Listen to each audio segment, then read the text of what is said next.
Neil, it is official now in a way that it wasn't an hour ago or even the day of the target letter. And so with that in mind, I'd like your response, one, to what we just heard from Special Counsel Smith, and two, quite seriously, what tonight means for legal history and democracy in America. Ari, the gravity of this moment cannot be overstated. I mean, it is just unbelievable what we just saw with Jack Smith.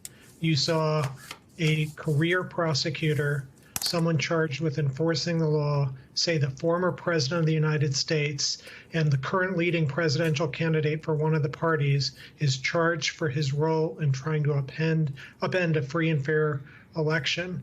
This is certainly the biggest legal case in our lifetimes.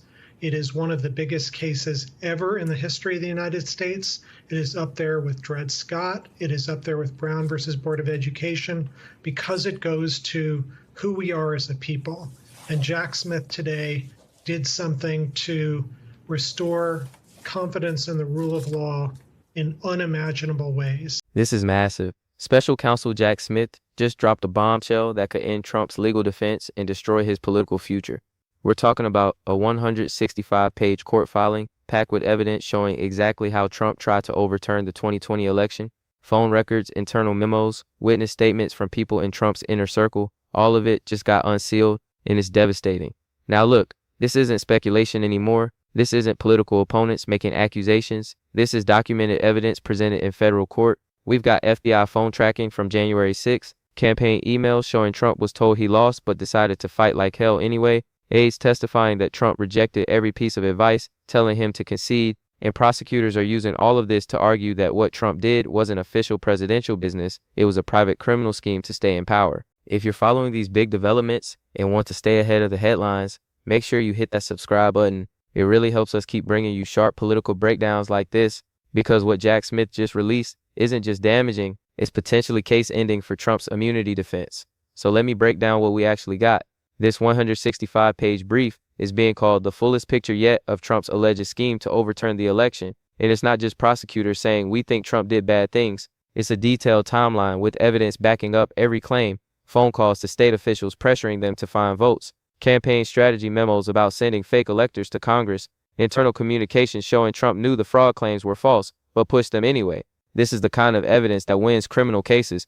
And the timing? Perfect storm for Trump. He's already dealing with donor defections, staff chaos, plummeting approval ratings, and now the most detailed account of his alleged crimes drops right as he's trying to stabilize his campaign. Can you believe this? It's like every possible thing that could go wrong for Trump is happening at once. And legal analysts say this 165-page filing provides the most detailed to date on what prosecutors have collected in the special counsel's 2020 election interference case against President Trump. It describes in great detail how Trump and allies allegedly planned to challenge election results in advance and also try to pressure then Vice President Mike Pence to reject electoral college votes. Now here's why this filing matters so much. Remember that Supreme Court ruling on presidential immunity? The one where conservatives said Trump couldn't be prosecuted for official acts as president? Well, Jack Smith's entire strategy now is proving that what Trump did after the 2020 election wasn't official presidential business.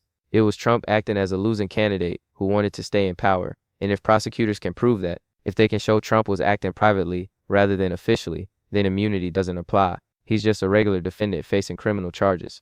And the evidence Smith's presenting makes that argument really strong. We've got phone records showing Trump calling state officials not to fulfill presidential duties, but to pressure them into changing election results. We've got campaign strategy meetings about fake elect. That's not government business. That's campaign scheming.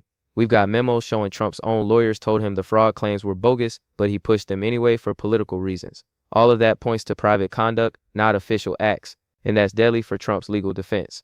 The Mike Pence stuff is particularly damaging. New documents show the relationship between Trump and Pence completely broke down after Pence refused to go along with the scheme to reject electoral votes. Trump pressured Pence repeatedly, told him he had the power to change the outcome. Pence consulted with advisors, looked at the law, and said, "No, I don't have that authority, and even if I did, this would be wrong." And Trump's response? According to evidence in the filing, Trump kept pushing, kept pressuring, even after being told it was illegal and unconstitutional. That's not a president exercising constitutional authority. That's a candidate trying to overturn an election through any means necessary. And you know what's really interesting? Some of this evidence comes from Trump's own campaign staff, people who worked for him, people who were in the room. They're giving statements to investigators saying, yeah, Trump knew he lost. We told him. His lawyers told him. State officials told him. But he decided to fight anyway. That's the kind of testimony that destroys a defendant because it shows state of mind. It shows intent. It shows Trump wasn't just mistaken or misled. He knew the truth and chose to lie about it anyway. The January 6th phone tracking is also huge.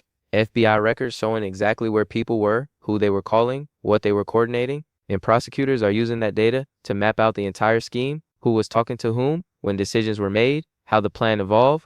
It's not just circumstantial evidence anymore. It's a documented conspiracy with communication records backing it up. That's the kind of evidence that makes defense attorneys very nervous. Legal analysts speaking to CBS News say what's significant here is the document lays out a number of private individuals who allegedly worked with Trump. Prosecutors really trying to make the case here that Trump was working as a candidate and a private citizen, not in an official capacity.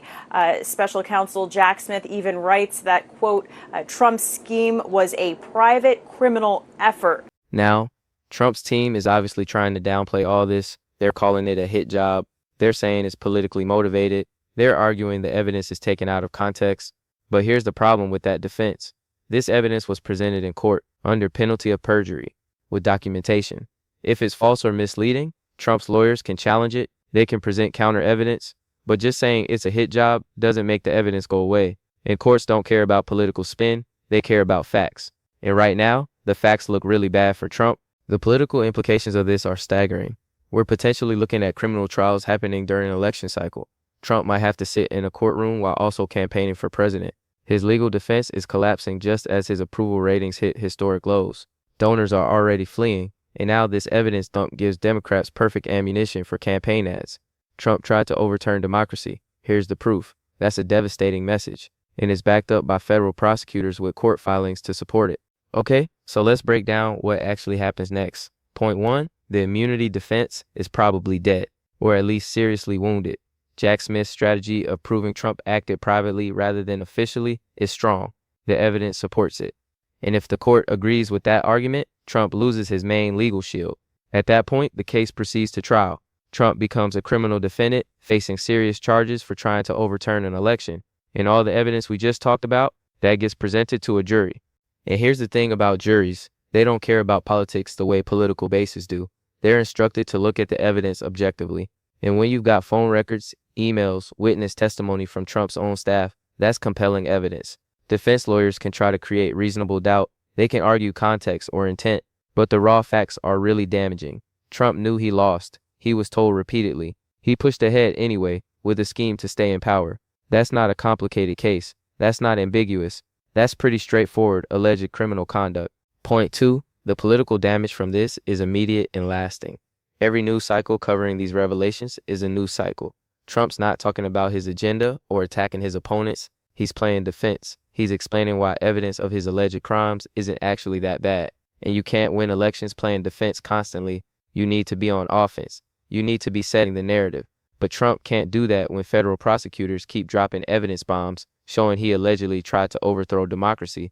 The judge overseeing Donald Trump's 2020 election interference trial here in Washington, D.C., released a 165-page filing on Wednesday, which basically outlines the prosecution's case against Donald Trump and includes some never-seen-before evidence that they have against the President of the United States. This then part of the Special Counsel Jack Smith's case to try to SCOTUS-proof this, Supreme Court-proof this ruling after the Supreme Court ruled in July that Donald Trump had immunity for acts that he undertook whilst in office. The special counsel is arguing that the majority of these things do not fall under that and instead were carried out by somebody who was actively seeking office and not currently holding office.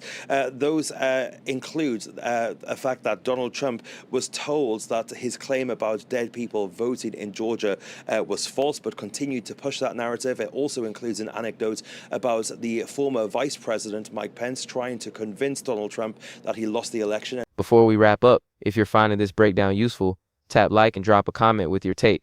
Do you think this evidence is enough to convict Trump, or will his legal team find a way to beat these charges? I'd love to hear your perspective.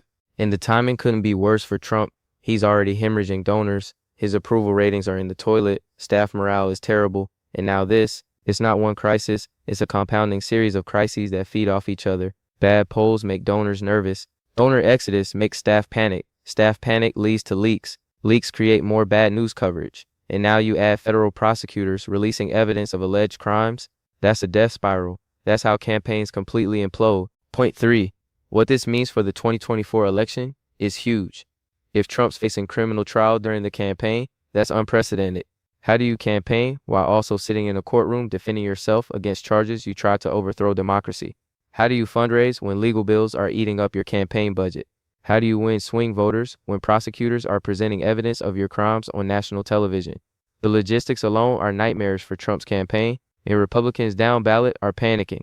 If Trump's the nominee and he's on trial for trying to overturn an election, what does that do to Senate races, House races, gubernatorial races? Republican candidates are going to have to answer, do you still support Trump even after all this evidence? And there's no good answer. Say yes and you alienate moderates. Say no and you alienate the Trump base. Either way, you lose voters. So Trump's legal problems become the entire party's problem. The historical significance of this cannot be overstated. We're potentially watching the first time a former president gets convicted of crimes related to trying to overturn democracy. That's not just about Trump. That's about whether America can hold powerful people accountable, whether the rule of law actually means something, whether attempting a coup has consequences. The answers to those questions will define American democracy for generations. Bottom line, Jack Smith just dropped the most comprehensive evidence yet showing Trump's alleged scheme to overturn the 2020 election. The immunity defense is crumbling. Criminal trials are likely, and Trump's political and legal futures are both in serious jeopardy. This isn't just another scandal that'll blow over. This is potentially the end of Trump's political career. So here's my question for you. If this case goes to trial and the jury sees all this evidence, do you think Trump gets convicted? Or does his legal team find a way to create reasonable doubt? Drop your thoughts in the comments below.